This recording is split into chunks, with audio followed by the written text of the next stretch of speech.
ಕ್ಷೇತ್ರ ಧರ್ಮಸ್ಥಳ ಗ್ರಾಮೀಣಾಭಿವೃದ್ಧಿ ಯೋಜನೆ ವತಿಯಿಂದ ಇವತ್ತಿನ ದಿನ ಬಾಗಲಕೋಟೆ ತಾಲೂಕಿನ ಬಾಗಲಕೋಟೆ ವಲಯದ ನವನಗರ ಕಾರ್ಯಕ್ಷೇತ್ರದಲ್ಲಿ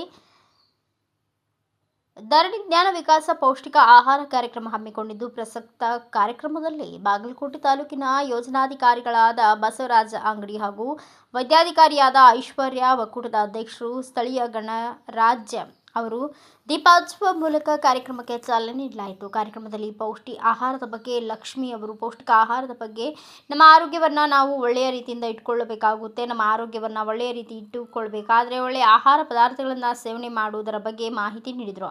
ಬಾಗಲಕೋಟೆ ವೈದ್ಯರಾದ ಐಶ್ವರ್ಯ ಮಾತನಾಡಿ, ಒಳ್ಳೆಯ ಆಹಾರ ಸೇವನೆ ಮಾಡುವುದು ಆರೋಗ್ಯಕ್ಕೆ ಒಳ್ಳೆಯ ಪದಾರ್ಥಗಳನ್ನು ಹಸಿಕಾಳು, ತಪ್ಪಲು ಪಲ್ಯ, ಹಾಲು, ಮೊಟ್ಟೆ, ಮೊಸರು ಸೇವನೆ ಮಾಡುವುದರಿಂದ ಆರೋಗ್ಯವು ಒಳ್ಳೆಯ ರೀತಿಯಿಂದ ಉಳಿಯುತ್ತೆ ಎಂದು ಹೇಳಿದರು.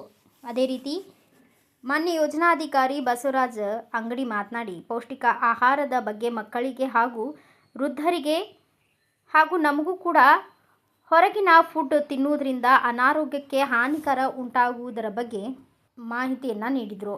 ವಲಯದ ಮೇಲ್ವಿಚಾರಕರು ಮತ್ತು ಸ್ಥಳೀಯ ಸೇವಾ ಪ್ರತಿನಿಧಿಯವರು, ಜ್ಞಾನ ವಿಕಾಸ ಸಮನ್ವಯ ಅಧಿಕಾರಿ ದೀಪಾ ಪಾಟೀಲ್, ಕೇಂದ್ರದ ಸದಸ್ಯರು ಪಾಲ್ಗೊಂಡಿದ್ದರು. Bureau report SS Kavalapure, Bharata Vaibhava news, ಬಾದಾಮಿ.